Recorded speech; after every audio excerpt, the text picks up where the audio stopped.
I started playing the violin when I was a little kid, 6 years old, became absolutely obsessed. And for the large part of my childhood, I was first and foremost a violinist.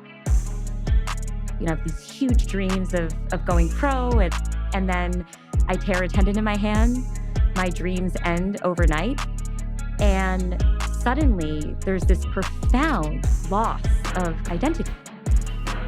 And if there's one thing that I've learned, it's that we tend to put a huge premium on what it is that we do. We tend to define ourselves by what we do.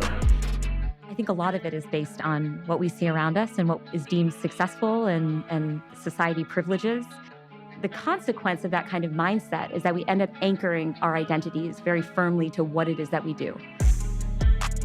And that was so destabilizing and so disorienting for me, because when you define yourself by the what, then as soon as the what goes away, you're like, oh my gosh, who the hell am I, right? What do I do? What value do I bring to the world?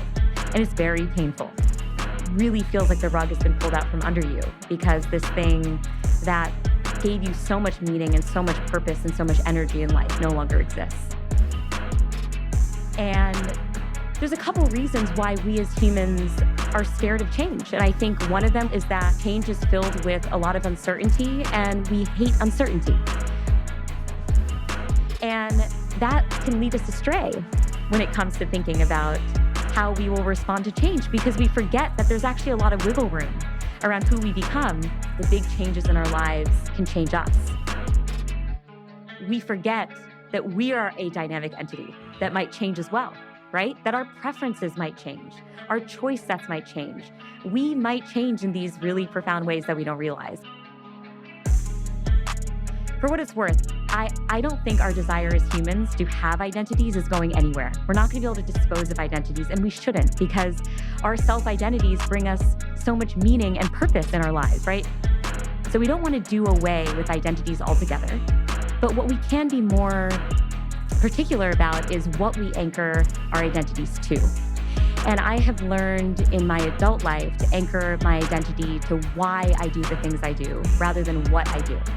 And I found this to be a much more durable, reliable relationship. Even though it feels in my life like I've done such disparate things, right? There actually is a powerful through line that connects all of them. And that is my desire to connect emotionally. What lights me up every single day is a desire to connect with others, to understand other people, to understand their psychology, to understand how their minds work. And so what I would recommend to people who are listening, especially when they're in the throes of change and they're feeling destabilized by that threat to identity, is to try to figure out what their through line is, right? Like, what are the underlying features of the things that you used to do that you absolutely love? What do I like again? What do I love again? And can you find the expression of that elsewhere?